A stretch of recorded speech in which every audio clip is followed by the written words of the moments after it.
Mateo capítulo 1, después vamos a ir a Romanos, vamos a estar leyendo bastante Romanos esta noche, pero vamos a ver Mateo capítulo 1, el versículo 18 dice: el nacimiento de Jesucristo fue así, estando desposada María su madre con José, antes que se juntasen se halló que había concebido el Espíritu Santo.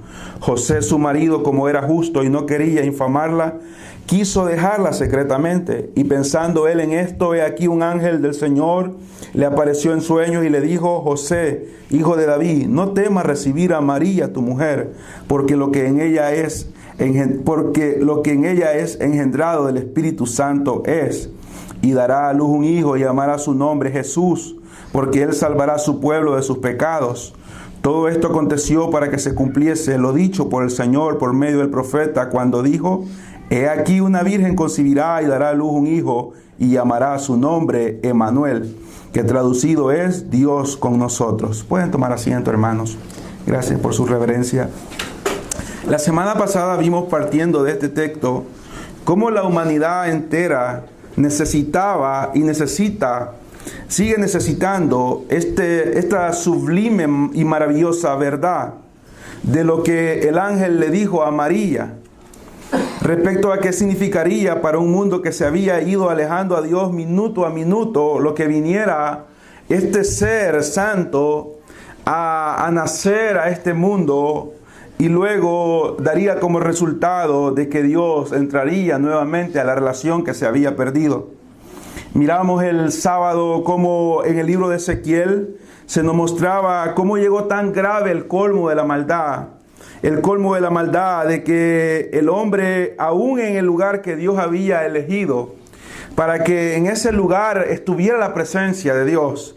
Porque si toda la humanidad se hubiese perdido y toda la gente alrededor no quería nada con Dios, aborrecían a Dios, hacían lo malo, se postraban a otros dioses, quemaban incienso a otros dioses, pasaban sus hijos por el fuego, como nos enseña la historia, o la Biblia también nos enseña que los cananeos ofrecían a sus hijos para que pasaran por el fuego delante de un dios llamado Moloch, quemaban a sus hijos, sacrificaban a sus hijos en las rocas, y todo, aunque todo el mundo lo estuviera haciendo, lo lógico y lo correcto sería que aún en el templo hubiese un grupo de hombres, 70, como dice, ancianos, y los 25 otros que aparecen en lo que leímos, que estuvieran ahí y ellos dijeran: no nos vamos a contaminar con la gente de afuera.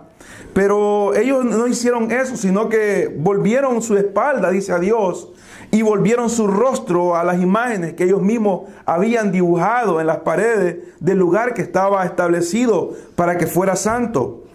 Entonces vimos el triste resultado de ese momento cuando la gloria de Dios abandona el templo y los querubines se levantan y toman el lugar, la presencia de Dios, la gloria de Dios se va, y todavía se está en un momento, dice, en la puerta que daba al oriente.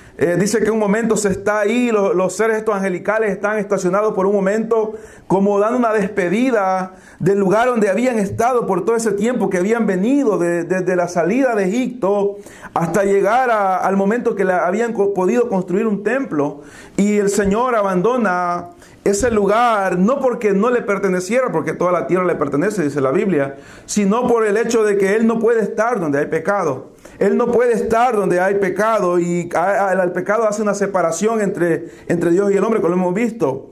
Cuando decimos que Dios abandonó a la humanidad y abandonó el último lugar que era el templo, cuando decimos que Dios abandonó, no nos referimos a que Dios no seguía en ese lugar como omnipresente. Sabemos que Dios es omnipresente y Dios está en este lugar como está también en este momento en cualquier parte. Dios está en todo lugar. Dios está en todo lugar porque Él no dejó de ser omnipresente por el pecado del hombre. Él seguía ahí presente. Él no dejó de ser menos omnipresente o menos santo o menos soberano por el abandono de la humanidad, sino que Él seguía estando allí como Dios omnipresente, pero ya la presencia que producía el gozo a aquellos hombres ya no estaba. Porque lo que produce verdadera alegría a la religión, a la religión cristiana, para así decirlo, porque solamente hay dos tipos de religiones en el mundo. Solamente hay dos tipos de religiones en el mundo, y las dos religiones que hay es la verdadera y la falsa. La verdadera encierra cualquier denominación que sea cristiana, que sea cristocéntrica, que sea trinitaria, que ame al Señor, que la Biblia sea la regla de autoridad. Es la verdadera religión, es la que Santiago dice. Hay personas que cometen el error de decir que el cristianismo no es religión y están diciendo una tontería cuando dicen el cristianismo no es religión, porque el cristianismo sí es religión, y la religión el cristianismo es la única religión verdadera, y la religión falsa la componen desde el catolicismo para abajo. Todas las religiones, sectas que hayan, ya sea el Islam, ya sea los testigos de Jehová, ya sean los mormones, ya sea todo ese tipo de paganismo que hay, como el hinduismo, como el budismo, son religiones. Es la religión falsa. Solamente hay dos, una verdadera y una falsa. Por eso cuando un predicador dice el cristianismo no es cambio de religión, no estoy hablando de cambio de religión, dicen ellos, sino aceptar a Cristo, están diciendo también una herejía. Están diciendo una herejía porque ellos están diciendo puede aceptar a Cristo y seguir en otra religión, y ninguna persona que esté en otra religión puede seguir a Cristo, porque tiene que negarse a él mismo y renunciar a lo que la otra religión dice para poder seguir a Cristo. Entonces, cuando una persona viene al evangelio, tiene que renunciar a su religión donde está y venir al cristianismo, no a una denominación. Ahí sí estamos en lo correcto. El cristianismo no es una denominación, no es Asamblea de Dios, no es bautista. Eso es para llevar ciertos puntos de diferencia, pero nunca en la Biblia encontramos denominaciones, sino una sola iglesia. Y Cristo no vendrá por denominaciones, sino vendrá por una iglesia pura y sin mancha. Pero cuando una religión, por eso las religiones no tienen gozo. Por eso las religiones falsas no tienen alegría. Y por eso el cristianismo moderno de hoy necesita luces, necesita mucho ruido, necesita mucho entretenimiento para producir gozo. Porque de otra forma la gente no se goza, pero no se goza por el simple hecho de que no tienen presencia de Dios. Porque para tener presencia de Dios pueden haber 3 personas cristianas verdaderas en cualquier lugar, con el frío, como la historia cuenta de cristianos que fueron metidos a celdas por 12, 15 años en Inglaterra.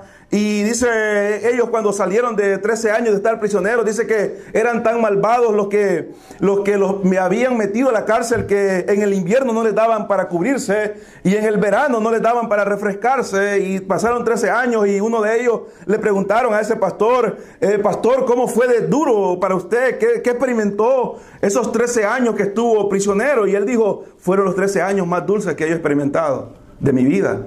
Porque mientras más sufría, más Dios me mostraba su amor. Porque nadie me consolaba, sino humanamente hablando. Pero ahí estaba Cristo, el Espíritu Santo, el Padre, dándome la fortaleza. Y nunca, dijo él, estuve tan cerca de Dios como esos 13 años que estuve en esa cárcel.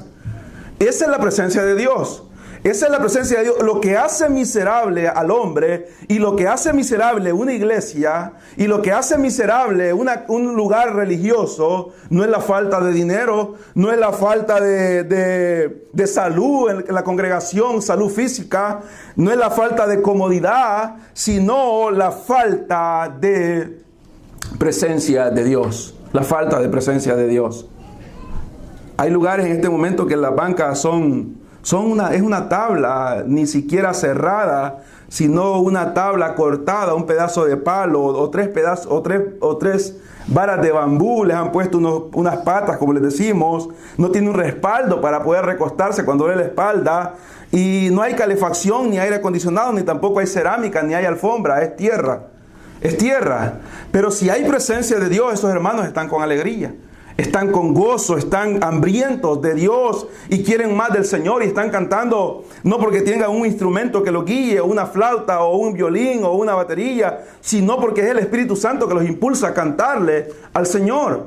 Entonces el momento más triste para esta gente que experimentó el pueblo de Israel fue cuando la gloria de Dios abandonó al templo, aunque Dios seguía ahí. Dios seguía ahí. Entonces no quiero que podamos decir, malentender de que cuando dice que Dios se apartó de la humanidad en ese momento, significa que Dios dejó de estar ahí, porque Dios siempre estaba ahí, nada más que ya no daba sus manifestaciones como una amistad, ni como el Dios, como el Padre, sino más bien estaba como un juez airado, viendo a un grupo de religiosos muertos, queriendo hacer una adoración falsa, para que la gente los pudiera ver, Tampoco nos referimos a que Dios perdió el control de ese templo, ni ha perdido el control de la humanidad. Entonces diríamos, Dios no es soberano. Cuando hablamos de que Dios ha abandonado este mundo y que Dios lo ha dejado, como cuando los predicadores hablan de que Dios ha abandonado Estados Unidos, y la mayoría de predicadores norteamericanos están de acuerdo con esto, dicen que Estados Unidos ha sido abandonado por Dios. Cuando ellos dicen que ha sido abandonado por Dios, no significa que ya Dios no hace lo que Él quiere. Él sigue haciendo lo que Él quiere, pero deja también, permite, cuando dice que deja haga lo que Él quiere, permite que venga el fracaso para una nación, permite que el dolor venga, permite que venga el sufrimiento, porque en su soberanía los ha abandonado, porque ellos le han dado la espalda con respecto al pecado. A eso nos referimos cuando Dios abandona.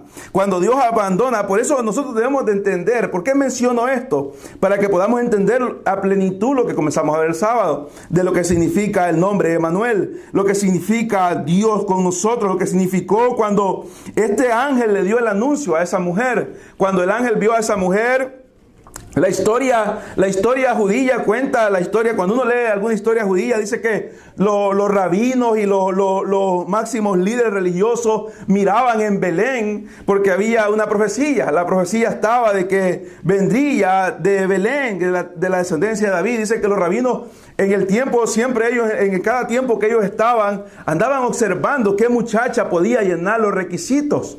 ¿Qué muchacha podía llenar los requisitos para poder ser el momento de este anuncio? Pero quizás ellos nunca vieron a esta mujer. Tal vez ella, por lo que ella dice en el canto que encontramos en el libro de Lucas, en el Evangelio de San Lucas, ella canta, y lo vamos a ver, vamos a Lucas para que nos demos cuenta. Y el otro sábado, primero Dios, vamos a tocar Lucas para poder acompañarlos de lo que se trata.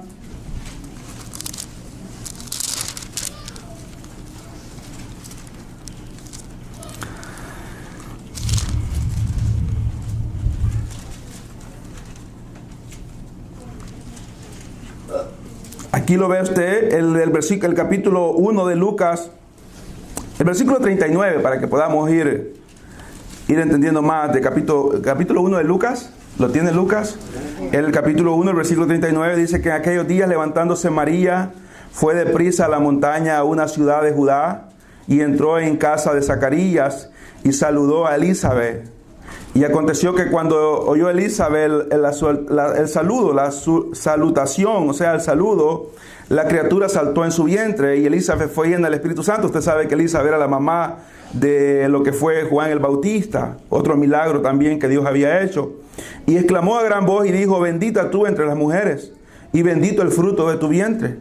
¿Por qué se me concede esto a mí, que la madre de mi Señor venga a mí? Porque tan pronto como llegó la voz de su salutación a mis oídos, la criatura saltó de alegría en mi vientre. Y bienaventurada la que creyó, porque se cumplirá lo que fue dicho de parte del Señor. Entonces María comenzó a cantar este canto. Este es un canto que ahora hasta el día de hoy todavía se canta. Y María cantó: engrandece mi alma al Señor, y el espíritu se regocija en Dios de mi Salvador, porque ha mirado la bajeza de su sierva. Lo más seguro, como le digo, ella no era una candidata de los rabinos. Pues aquí desde ahora me dirán: bienaventurada todas las generaciones, porque me han hecho grandes cosas el poderoso. Santo es su nombre, y su misericordia de generación en generación a los que le temen. Hizo proezas con su brazo, esparció a los soberbios en el pensamiento de sus corazones, quitó de los tronos a los poderosos y exaltó a los humildes, y a los hambrientos colmó de bienes, y a los ricos envió vacíos. Socorrió a Israel su siervo, acordándose de la misericordia de la cual habló a nuestros padres, para con Abraham y su descendencia para siempre. Y se quedó María con ella como 3 meses, después volvió a su casa. Aquí vemos lo que ella expresa. Y lo más seguro es de que ella no era, como le digo, una candidata para lo que los rabinos estaban observando. Ellos estaban observando qué mujer virgen, qué muchacha piadosa podía ser de la descendencia de David, que pudiera ser la persona indicada para que diera a luz al Mesías. Pero ella dice que a los pobres Dios le exaltó, está diciendo ahí. Entonces volvamos a Mateo capítulo 1. Mateo capítulo 1, en el capítulo 1 vemos el anuncio maravilloso que este ángel dice a ella de lo que sucedería. De lo que sucedería cuando vendría a nacer a Jesús, pero se le daría el nombre que traducido dice es Dios con nosotros. Esto es para que podamos entender, como le digo, y valorar lo que significa este anuncio dado a aquella mujer. ¿Qué debe de significar para nosotros? Bueno, debemos nosotros ver algo en Génesis. En Génesis, no pierda la escritura. Vamos a ver Génesis capítulo 1. No nos vamos a detener mucho ahí porque hemos tocado bastante este punto. Pero solamente quiero que veamos dos versículos de Génesis capítulo 1 para que podamos entender esto. Génesis capítulo 1, el versículo 26 y el versículo 27. Vemos Génesis capítulo 1, 26 y 27. Entonces dijo Dios: hagamos al hombre a nuestra imagen, conforme a nuestra semejanza, y señoree en los peces del mar, en las aves de los cielos, en las bestias, en toda la tierra y en todo animal que se arrastra sobre la tierra. Y creó Dios al hombre a su imagen, a imagen de Dios lo creó, varón y hembra lo creó. Aquí encontramos a Dios nosotros diciendo en estos textos: hagamos al hombre parecido a nosotros. Aquí está hablando el Padre con el Hijo, con el Verbo. Aquí está hablando el Padre con el Hijo. Y el otro sábado vamos a tocar este punto más con respecto a la existencia eterna de Cristo antes de venir a ser Jesús a este mundo. Pero aquí está hablando con el Hijo, y el Padre le habla al Hijo, y el Espíritu Santo también está ahí. La Trinidad están juntos. Y el Padre dice: hagamos, dice el Padre, hagamos al hombre parecido a nosotros. Cuando habla de parecidos, no está hablando en ningún momento de apariencia física. No está hablando de una apariencia física. En ese momento el Padre está hablando no de una apariencia física, sino un parecimiento a la capacidad que el hombre tendría en diferencia de la demás creación. En diferencia de la demás creación, de cada animal, de cada insecto, de cada bestia, de cada pez, de cada ave, al hombre, a diferencia de todos los animales, se le dio intelecto. En el día de hoy, los materialistas, los evolucionistas dicen que el hombre es un animal. Dicen que es un hombre animal que tiene mayor intelecto que los demás animales. Pero no es verdad. Nosotros nunca hemos sido animales. El hombre no es un animal. Se comporta, o lo hemos comportado como animales. Quizás lo hemos comportado peor que ellos. Pero no es que el hombre sea un animal, nunca fue un animal. El hombre se hizo a la imagen de Dios. ¿Qué significa? Se le dio intelecto, se le dio la capacidad de pensar, se le dio capacidad de ser un ser moral. Un ser moral, no como los animales. No hay ningún animal que tenga moralidad. Pero al hombre se le dio esto, atributos que se conocen como atributos no relacionados con Dios. Como lo he explicado muchas veces, el hombre nunca fue omnisciente ni omnipresente como Dios, pero se le dio la capacidad de amar como Dios ama. A eso se refiere cuando dice que se le dio semejanza como a Dios. Y aunque no fue un ser santo como Dios en absoluto, Dios es santo, santo, santo. El hombre no fue como Dios en santidad, pero sí en ese momento tenía un corazón puro. El corazón del hombre era un corazón puro y una mente pura. El corazón del hombre era un corazón puro y tenía santidad. Y este hombre iba a ser el representante de Dios en la tierra. El hombre iba a representar a Dios en la tierra delante de toda la creación, Y como le digo, no vamos a entretenerlos mucho en esto, pero vemos cómo fue. Aquí estamos viendo después de esto, y para lo que veremos con el capítulo 1 de Romanos esta noche, nos damos cuenta cuáles fueron los resultados desastrosos que provocó una humanidad caída.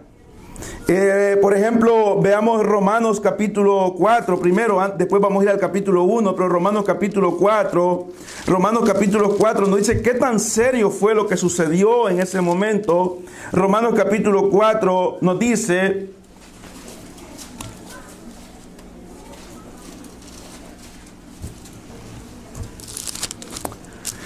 capítulo 5, hermanos, capítulo 5 de Romanos nos dice el versículo 12, dice: por tanto, como el pecado entró en el mundo por un hombre, y por el pecado la muerte, así la muerte pasó a todos los hombres, por cuanto todos pecaron. Aquí vemos la gravedad de lo que sucedió. Vemos de que Dios lo hace a imagen de Él, a su semejanza, a un ser puro, un ser temeroso, el sentido, no el temor del pecado, sino ya había algo nato en Él, que el temor no era un temor de miedo, sino un temor como el que el Señor nos exige a nosotros ahora, nos pide ahora. El cristiano no tiene que tener un temor como el temor que tiene el impío, que dice Proverbios que huye sin que nadie lo persiga, sino un temor de amor, un temor de herir a Dios o de reverencia. El hombre fue hecho de una forma perfecta, pero dice que fue tan grave lo que está diciendo Romanos capítulo 4, que cuando Adán fue mordido por aquella maldita serpiente, aquel día, el día que fue herido por este ser, hablando espiritualmente, el antídoto para cortar el progreso de ese envenenamiento, Dios en su soberanía no lo dio en ese instante. Él no quiso darlo en ese instante. ¿Por qué? En primer lugar, porque algunas personas se preguntan, entonces, ¿por qué Dios no hizo algo para que el hombre fuera sanado en ese momento y el hombre dejara de transmitir esto y viniera una humanidad diferente? Preguntan algunas personas neciamente, queriendo contender con Dios. Pero Dios en su soberanía pudo haber hecho lo que Él quisiera y hace lo que Él quiere. En segundo lugar, habiendo permitido esto, ahora Dios recibe mucho más gloria, y Apocalipsis nos enseña que recibirá mucho más gloria cuando aquella multitud de personas le canten por haberlo salvado, aún habiendo estado envenenado. Aquí vemos nosotros cómo fue envenenado el primer padre con el pecado y fue transmitido de generación en generación. Esto es como, por ejemplo, para que podamos entender lo que fue lo que sucedió. Es como que hubiera una persona en una aldea, un padre en una comunidad, y este padre fuera mordido por un perro rabioso.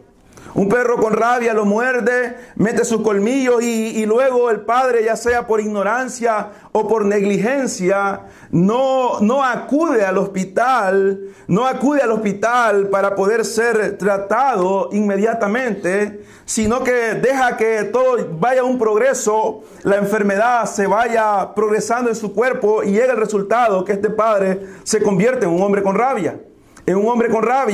Y luego con su baba, con su saliva, comienza a transmitirle a las demás personas por medio del agua, por medio de los vasos, por medio de las cucharas, por medio de los besos a sus hijos. Comienza a transmitir rabia y la rabia se va expandiendo hasta que vemos una familia rabiosa. Esto fue lo que sucedió en ese momento con el hombre. El pecado fue transmitido y nosotros vemos, por ejemplo, cuando vemos una persona con rabia, ¿cuál es la actitud de esa persona? Bueno, el comportamiento de una persona con rabia es muy triste. Y es ver a aquella persona que está en una cama y el doctor quiere solamente ayudar, y aquella persona, ¿qué es lo que quiere hacer? Bueno, lo que aquella persona quiere hacer es morder, es ser violento en contra de esa persona. Entonces hay una forma de sujetarlo, y la forma de sujetarlo es amarrándolo para poderlo tratar, y no hay otra salida más que matarlo, porque no hay sanidad. Solamente ha habido un caso acá, dicen, de un tratamiento de rabia para poder detener la rabia. Pero la mayoría de personas lo único que pueden hacer es ponerle una inyección letal para que pueda morir, porque no hay un tratamiento eficaz para poder detener esa cruel enfermedad. Eso es lo que sucedió con el hombre. El hombre fue mordido por Satanás y el pecado entró en el hombre, dice a Romano, y como entró en el hombre fue transmitiéndose y había una forma de detener esto, y la forma de detener es la muerte. Es la muerte. El hombre muere y ahí el hombre deja de pecar, pero no, el resultado más triste es de que el hombre después de esto viene y pasa a una condenación eterna. A una condenación eterna. Así está la humanidad en este momento. La humanidad está en este momento como perros rabiosos en contra de Dios. La humanidad está en este momento como perros rabiosos en contra de Dios. Anoche nosotros teníamos la oportunidad, el hermano Olvin, de evangelizar a un homosexual en la estación, y cuando el hermano comenzó a presentar el evangelio, yo me le acerqué un poco para escuchar la forma como actuaba. Y decía dijo esta persona en un momento dijo, agradézcanle que le estoy dando tiempo. Yo en mi mente pensaba, si supiera este miserable lo que la Biblia dice de él, que dice Romanos 1:32, que lo único que es digno de muerte, dice Romanos 1:32. Es lo único que merece, morir. Es morir. Y él decía, agradezcan, y cuando el hermano le da la tarjetita, dice, se la voy a agarrar por respeto, pero lo dio a entender que le iba a votar. Que la iba a votar. No estaba él en contra de nosotros, sino que sus oídos ardían de enojo y su corazón latía más rápido de enojo, no en contra de nosotros. Nosotros somos igual que él. Pero hay alguien que no es como él, y es Dios. Y a él es que ellos quisieran morder con odio y con enojo. La humanidad está en esa condición. La humanidad está en esa condición. En esa condición se encuentra el hombre. Desde que la caída vino, el hombre ha ido empeorando, como vimos aquel día, empeorando, hasta que lo que llegamos al día de hoy. Creo que no hay ningún texto que nos enseñe mejor sobre esto que estamos hablando que Romanos capítulo 1. Romanos capítulo 1. Romanos capítulo 1 nos enseña perfectamente lo que yo estoy hablando en esta noche. Y para que podamos entenderlo, Romanos capítulo 1 habla el versículo 18 y habla de los estragos que produjo la caída del hombre y el abandono, y lo que produce el abandono de Dios para el hombre. Cuando Dios abandona a la humanidad, cuando Dios abandona individualmente a un hombre, y el hombre es abandonado, no hay nada más triste, hermanos, no hay nada más triste que un ser abandonado por Dios. No hay nada más triste. David lo dijo, y dijo David ese salmo maravilloso, dijo David, aunque mi padre y mi madre me dejaren, con todo Jehová me recogerá. No hay ningún problema. Ahí está el hombre. Lo que supuestamente en la vida, quien ama más a un personaje, a una persona, a una criatura, es la mamá y el papá. Cuando nacen y todo, nadie más los ama, solamente ellos, cuando están creciendo. Pero David dice, aunque esas dos personas me abandonaran, dice David, con todo Jehová a mí me va a recoger. Entonces el hombre está completo, no tiene nada de qué preocuparse. Pero cuando Dios abandona a un hombre o a una mujer, y no solo lo abandona, sino que le endurece el corazón, y no solamente se le endurece, sino que le pone una venda en los ojos para que no vea el evangelio, como cuando Cristo, aquellos discípulos le dijeron, hey, estos se enojaron, Señor, por lo que dijiste, y el Señor les dijo, déjenlo, son ciegos. Son ciegos y están guiando a otros ciegos. Pero no solamente dice eso, Señor, sino que en otros textos dice, mi Padre los ha cegado para que no les resplandezca el evangelio. ¿Qué? ¿Hay cosa más triste que esa? No, no la hay. ¿Pero por qué Dios lo ha hecho así? ¿Sabe por qué? Porque el hombre le ha dado la espalda a Dios en su maldad, en su pecado. Romanos capítulo 1, el versículo 18 dice el apóstol Pablo, porque la ira de Dios se revela desde el cielo con toda impiedad e injusticia, contra toda impiedad e injusticia de los hombres que detienen con injusticia la verdad.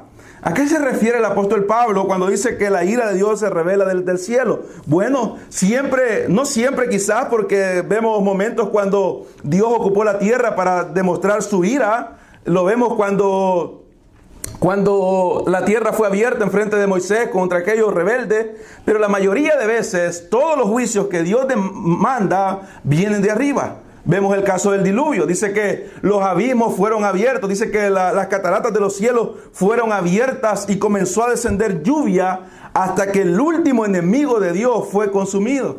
Lo vemos en Sodoma y Gomorra. Dice que de Sodoma y Gomorra del cielo descendió fuego y azufre mezclado. Lo vemos en el libro de Apocalipsis. ¿De dónde vendrán los juicios de Dios? Bueno, y no solamente, Cristo vendrá como una muestra de la ira de Dios también. Vimos que Cristo viene a traer a su iglesia y va a ser un momento glorioso. Pero cuando Él viene en el caballo blanco y dice que trae escrito con sangre, Rey de Reyes y Señor de Señores, viene a desbaratar y a destruir a sus enemigos. Entonces siempre encontramos que la ira de Dios se revela desde el cielo hacia la tierra. ¿Para qué? Dice que lo hace contra toda impiedad e injusticia de los hombres que detienen con injusticia la verdad. Cuando habla de detener, no significa que lo detienen porque son más poderosos que Dios. Está hablando que tratan de detenerlo. Ellos tratan de detenerlo, como la humanidad en este momento, el mundo en este momento, porque lo que Dios se conoce les es manifiesto, pues Dios se los manifestó. Porque las cosas invisibles de Él, su eterna deidad, se hacen claramente visibles desde la creación del mundo, siendo entendido por medio de las cosas hechas, de modo que no tienen excusa. El apóstol Pablo está diciendo que ningún hombre tiene excusa, aunque no haya escuchado el Evangelio. Aunque no haya escuchado el Evangelio, si tienen la iniciativa de postrarse delante del sol, significa que ellos saben que arriba de ellos hay alguien más poderoso. Pero si no lo reconocen como Dios y reconocen el sol, reconocen la luna, reconocen las estrellas como dioses, entonces esto los hace culpables a ellos, de modo que no tienen excusa. Imagínense, hermano, y el que está aquí que todavía no está en Cristo. Si esas personas allá en la Amazonas, cuando nunca han visto una Biblia, cuando nunca han visto una Biblia, cuando nunca han escuchado un mensaje, porque hay lugares donde no se ha entrado el Evangelio, y nunca han escuchado una alabanza, ni nunca han ido a una iglesia, andan desnudos, andan ahí y se comen entre ellos y todo. Pero si en este momento Cristo viniera y el juicio se diera, ¿dónde irían a parar estas personas? ¿A dónde irían a parar? Bueno, la Biblia nos enseña que no tienen excusa, van para el infierno si no aman a Dios. ¿Por qué? Usted dice, ¿hay injusticia de Dios? No hay. Dios nunca va a ser injusto. Dios siempre va a ser justo y va a ser bueno. Pero ¿por qué entonces ellos serán condenados por lo que está diciendo acá? Porque Él les ha mostrado que alguien creó algo grande, alguien los creó a ellos. Entonces ellos dicen que la lluvia es un Dios y todo, pero si no se rinden al único Dios verdadero, irán a la condenación. Ahora, imagínense los que están en esta noche aquí que no son cristianos, que han escuchado por tanto tiempo y todavía se rebelan en contra de Dios.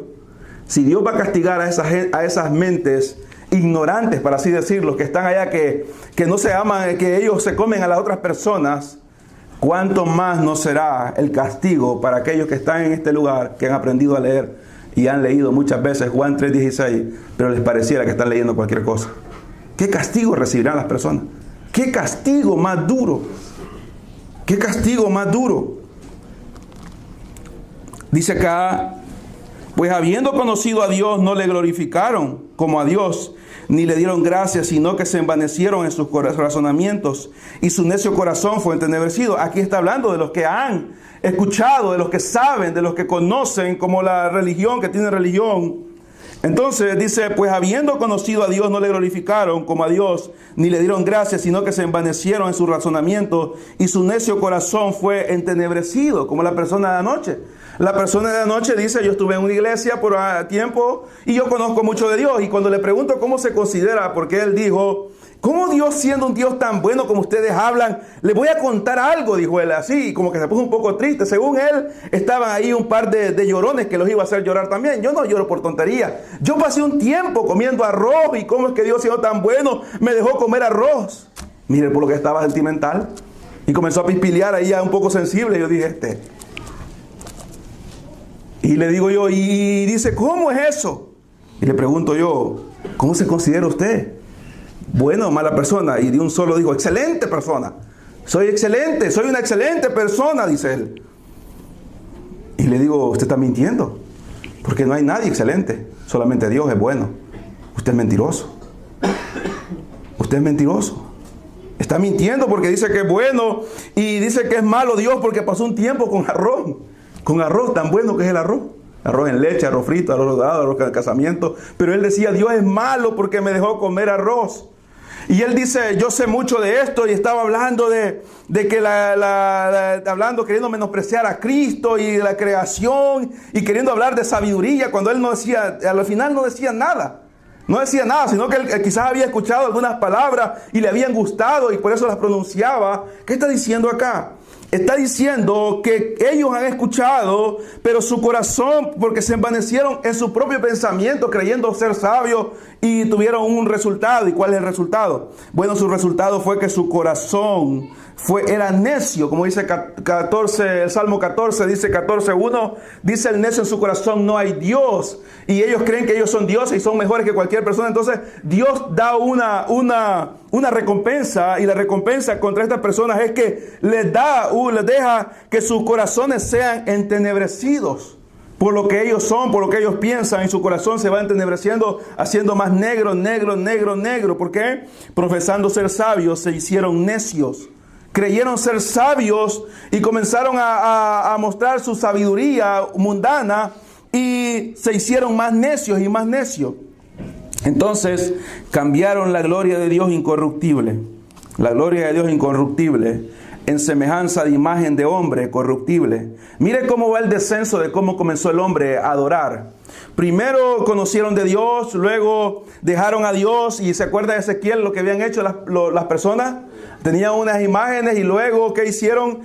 Dice que habían de todo tipo de animales, y aquí vemos que dice, primero comenzaron con el hombre, imagen de hombre, adorar hombres corruptibles. Hombres corruptibles, como la religión enseña. La religión enseña de postrarse a hombres. Y como dice de aves, luego fueron con las aves, luego fueron a los cuadrúpedos y llegaron al nivel más bajo todavía, aunque todo es bajo, pero llegaron al nivel de llamar Dios a un reptil. A un reptil. Y sabemos que siempre, mire, el hombre está bajo su Dios, ¿no? ¿Sí? Por ejemplo, la gente, los asiáticos tienen al gordito budita ahí, y ellos se creen menos que ese gordito, porque dicen es el Dios, y tienen un gato que está bajando la mano así, y el gatito es un Dios, y ellos se creen menos que el gato. Entonces estas personas llegaron a un nivel tan bajo que tienen como Dios a un reptil. Entonces ellos se creen menos que el reptil y están postrándose delante de ese animal. Entonces, ¿qué dice? ¿Cuál es el resultado? El versículo 24. Por lo cual también Dios los entregó, ¿a qué? A la inmundicia. A la inmundicia en las concupiscencias de sus corazones, de modo que se deshonraron entre sí sus propios cuerpos. Mire, hermanos,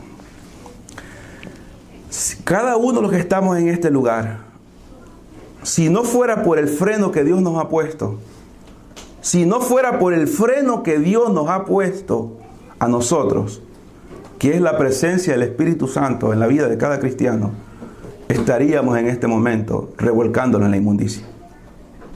Sí, así es. Si no fuera por la obra majestuosa y la soberanía de Dios en la vida de cada cristiano, que le pone un alto y lo detiene como aquel hombre detiene al buey cuando el buey va por algo equivocado y lo ala con aquel lazo, y aquel animal todavía responde y quiere caminar, y aquel hombre lo ala más y lo ala más.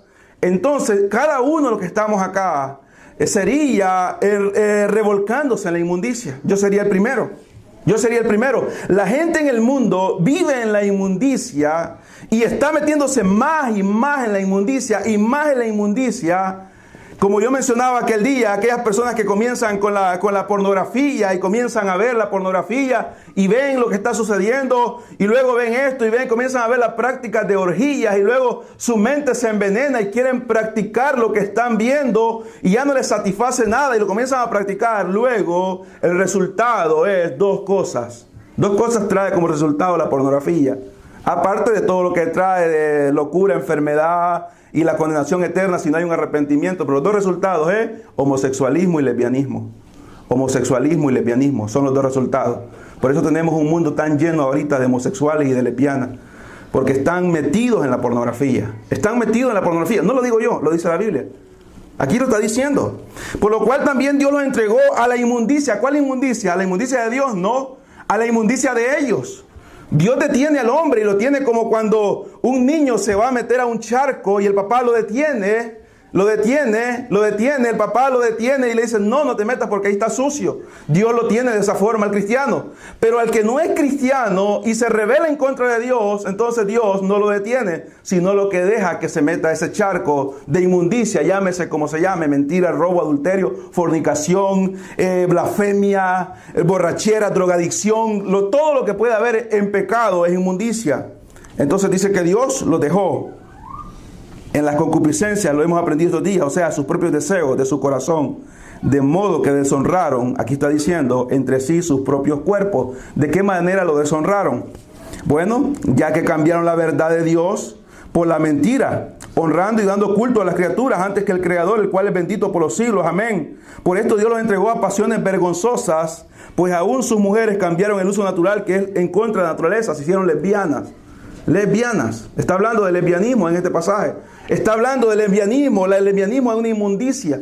Es una aberración en contra de Dios. Dios dejó el sexo para el hombre y la mujer y fue un regalo que Dios dio en el matrimonio. Y aquí vemos nosotros cómo Dios los entregó a lo que ellos querían, sus deseos, sus concupiscencias. Entonces cada vez que usted mira a esas personas, son personas que le han dado la espalda a Dios y Dios los ha entregado a la inmundicia. Dice acá, cambiaron el uso natural porque es contra la naturaleza.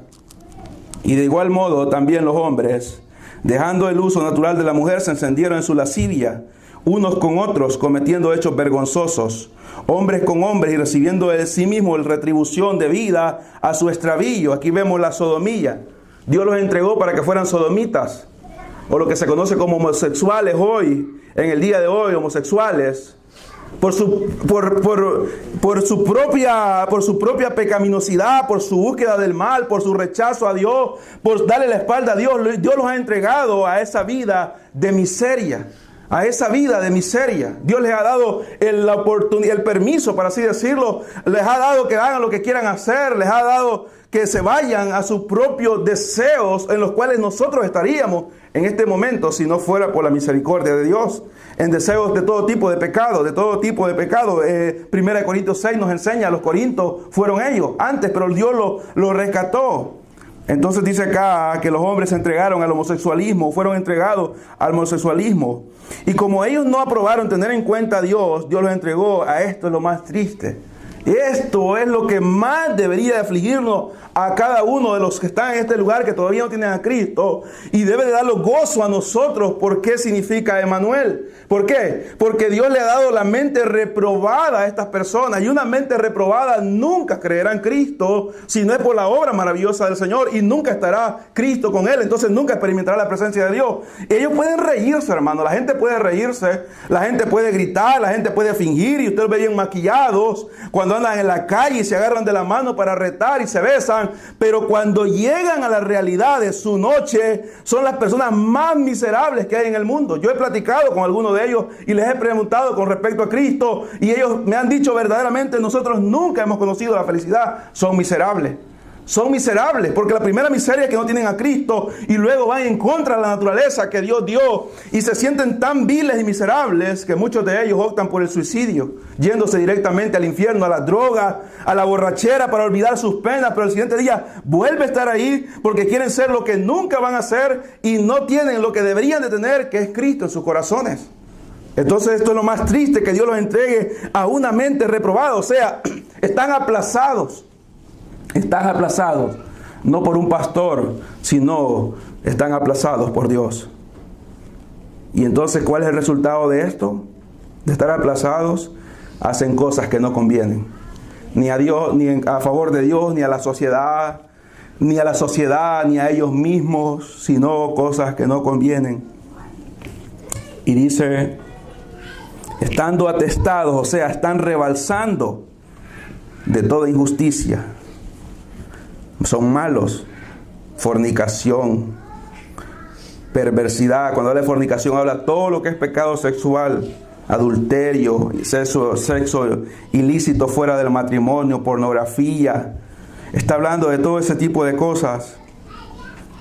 Perversidad, piensan en maldad, avaricia, tienen corazones que solamente piensan en lo material, son malos, primeramente en contra de Dios, en contra de su prójimo, en contra de su familia, los que tienen familia, están llenos de envidia, siempre están queriendo tener lo que otro quiere, son homicidas, no solamente con las manos, sino con sus mentes, viven odiando y queriendo hacer el mal contra los demás. Viven una vida de pleito todo el tiempo, donde quiera que llegan es pleito,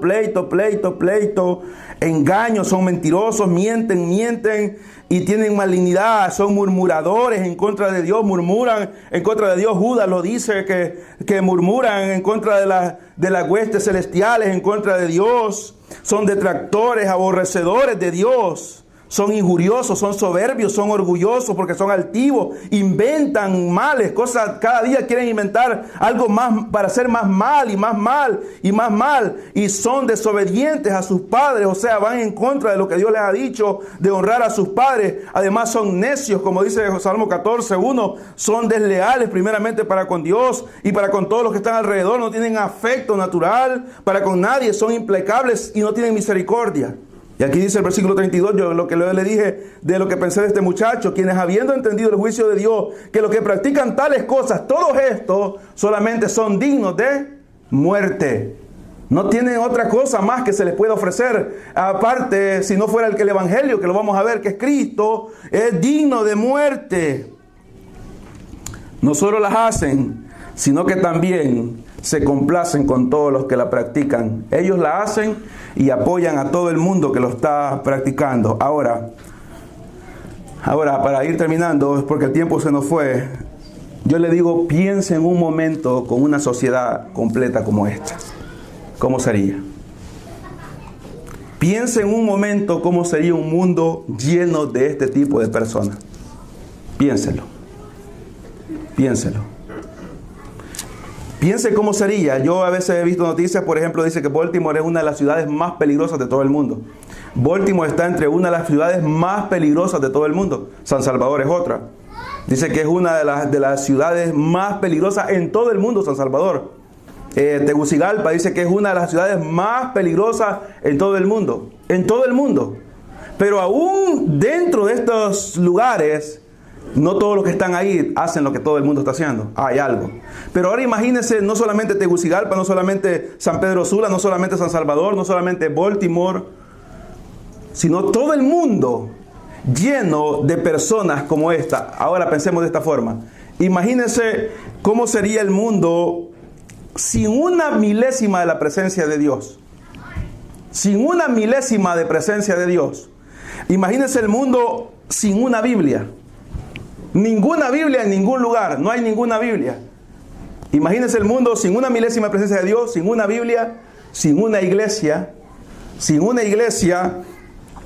Ahora imagínense cómo sería sin ninguna familia cristiana, sin ningún joven cristiano soltero, sin ninguna muchacha soltera cristiana. ¿Cómo sería este mundo? ¿Cómo sería este mundo?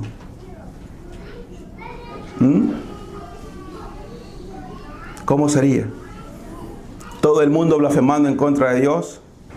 Todos los padres queriendo abusar de sus hijas. La mujer queriéndose acostar con el hombre de su amiga. El hombre queriéndose acostar con la mujer de su prójimo, queriéndole quitar la mujer a su prójimo. Todo el mundo viendo pornografía infantil. Todo el mundo emborrachándose. Las mujeres convirtiéndose todas en lesbianas, porque dice que por eso los entregó, todos puros homosexuales. Todos queriendo matar a otra persona. Las cantinas dando más. Todo el mundo emborrachándose en todas partes. Todo el mundo fumando droga en todas partes. Todo el mundo gritando en todas partes. ¿Cómo sería este mundo? ¿Se lo había puesto a pensar alguna vez usted? Yo creo que no. Si no cambiáramos. Solo pensemos cómo sería Maryland sin policía. Sin policía, ¿cómo sería Maryland? ¿Se ha imaginado usted cómo serían los Beltway si no estuvieran los troopers? Con los troopers a veces vamos a 70 o a 80. Pero como saben que hay una cámara allá y como hay la mayoría de detectores de aparatitos de dirección traen un detector que dice, ahí está el policía, ¿se imagina cómo serían los Beltway, las 270? ¿Cuántos accidentes habrían si no habría policía? A diario, ¿cuántos atropellados hubieran? Si no hubiera policía que está probando haciendo los test. Hablando terrenalmente. Ahora imagínense el mundo sin Cristo. Usted y yo no seríamos mejor que un demonio en este momento. De verdad. Usted lo sabe perfectamente. Usted lo sabe perfectamente. Que usted y yo, si no fuera por Cristo, todo este grupito que está acá, cada quien estaría en un lugar y yendo en contra de Dios. ¿Ve por qué fue tan buena la noticia de Manuel? ¿Por qué? Bueno, porque si no estuviera Cristo en el mundo como está, por medio de la iglesia y por medio del nuevo nacimiento, el mundo sería totalmente una letrina. Una letrina. Y cada persona que estuviera en este mundo sería como una persona que ha caído en una letrina, que se va hundiendo más y más y más y más. Así sería este mundo. Como una persona que ha caído en una letrina y no hay nadie que le ayude, sino que se va hundiendo más, más, más y más. Yo creo que el lugar más triste y más terrible y horrible es el infierno. Pero ¿sabe que cuando entendemos nosotros la doctrina de cómo Dios ha elegido, cómo Dios ha salvado, cómo Dios llama al hombre? ¿Sabe que si nosotros quitamos a Cristo del mundo y digamos de lado, de momento Cristo no está en el mundo, ni vino al mundo, ni vino a salvar a los pecadores, ni se dio de tal forma que murió por los pecadores, el infierno hubiese estado repleto de personas. Porque todos nosotros iríamos ahí. Y no solamente nosotros, sino que todos los que han muerto en Cristo, y no solamente ellos, sino que todos los que están en todas las iglesias del mundo, iríamos al infierno. Pero ¿sabe por qué van a haber espacios vacíos en el infierno? ¿Sabe por qué van a haber espacios vacíos en el infierno y va a haber espacios que ya no van a ser ocupados? Porque Cristo vino por nosotros. Eso significa la Navidad, verdaderamente. Que hace más de 2000 años la promesa se cumplió y Él vino. Y ahora ¿sabe cómo estamos? Algunos de ustedes se ha visto cuando la tarde llega, la noche llega y la luna no está, que no se mira mucho y se miraba más en nuestros países, pero a mí me gustaba ver eso, porque en nuestros países hay lugares que no hay mucha luz, como aquí toda en la ciudad casi todo el tiempo hay luz y no se ve.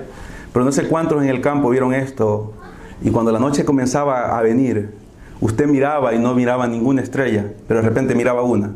¿Sí lo vio? Y pareciera que de repente ve otra, ¿sí?